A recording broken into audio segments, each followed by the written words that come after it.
गंगा जी की कसम खाकर झूठी घोषणा करने का काम सिर्फ कांग्रेस के नेता ही कर सकते हैं।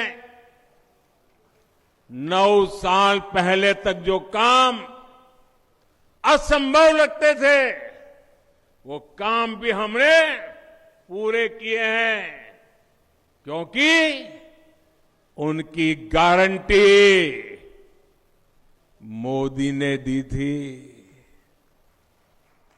लोकसभा और विधानसभा में महिलाओं के आरक्षण भी, महिलाओं के लिए आरक्षण कितने समय से लटका पड़ा काम था। ये काम भी किसने पूरा किया? किसने पूरा किया? किसने पूरा किया?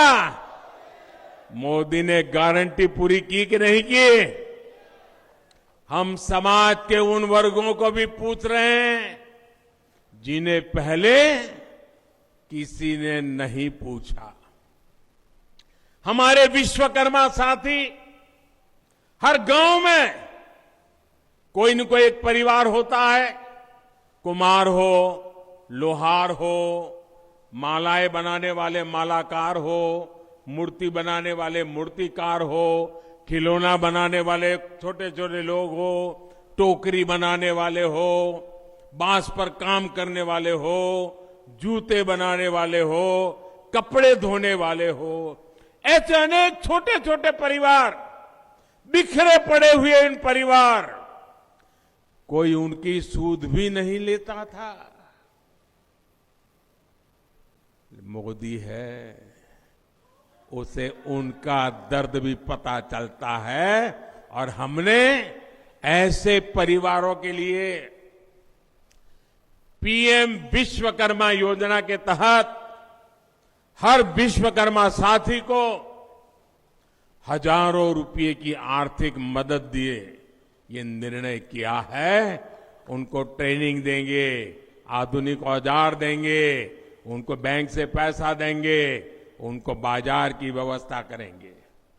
मेरे परिवारजनों, हर क्षेत्र, हर वर्ग तक विकास का लाभ पहुंचे, सबको सम्मान का जीवन मिले, ये भाजपा की नीति है। तुष्टीकरण किसी का नहीं, और विकास से वंचित भी कोई न रहे, यही भाजपा की नीति है।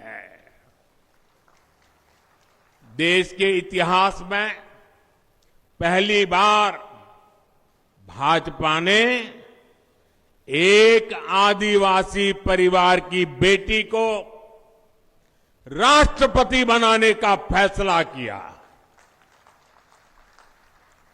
लेकिन कांग्रेस ने उनका भी विरोध किया, उनके खिलाफ अपप्रचार किया, भला बुरा कहा।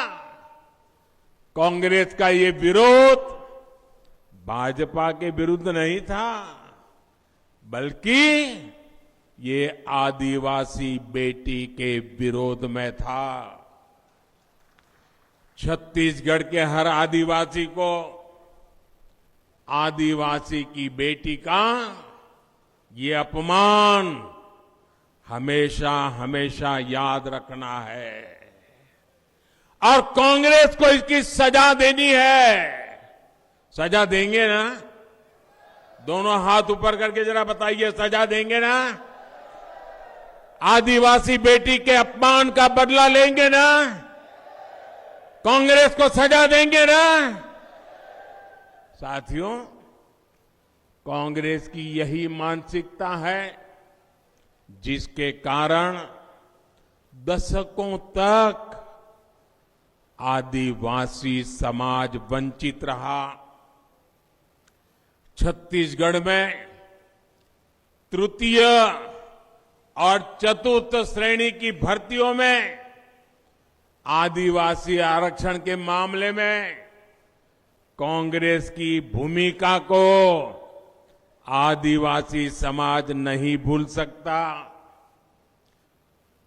महरा महारा समाज को एससी का दर्जा देकर उनकी लंबे समय से लंबित मांग को भाजपा सरकार ने पूरा किया।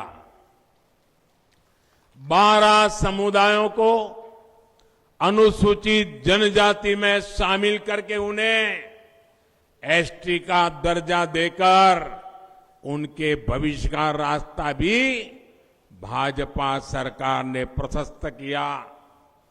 ये हमारी सरकार है जिसने ओबीसी आयोग को संवैधानिक दर्जा दिया, मेडिकल के ऑल इंडिया कोटे में ओबीसी आरक्षण की व्यवस्था भी भाजपा सरकार ने की है। कांग्रेस ने ओबीसी को क्या दिया? सिर्फ धोखा और गाली।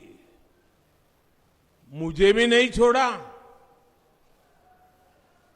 जब मैं 2013-14 में चुनाव के मैदान में आया तो मुझे गाली इसलिए देते थे कि मैं ओबीसी समाज से आता था। ये इनकी मानसिकता है। ये हमारी सरकार है जिसने मेडिकल और इंजीनियरिंग की पढ़ाई मातृभाषा में हो इसकी व्यवस्था की है। और इसके सबसे अधिक लाभ भी गरीब, एससी, एसटी, ओबीसी माताओं की संतानों को ही होगा। हमारे ये बच्चे अंग्रेजी की वजह से पढ़ने में पीछे रह जाते थे, लेकिन अब ऐसा नहीं होगा। बनने के बाद छत्तीसगढ़ में भी मातृभाषा में पढ़ाई पर बल दिया जाएगा। गांव का गरीब की बेटे बेटी भी डॉक्टर बन सकेंगे, इंजीनियर बन सकेंगे। ये मेरा सपना है। मेरे परिवारजनों,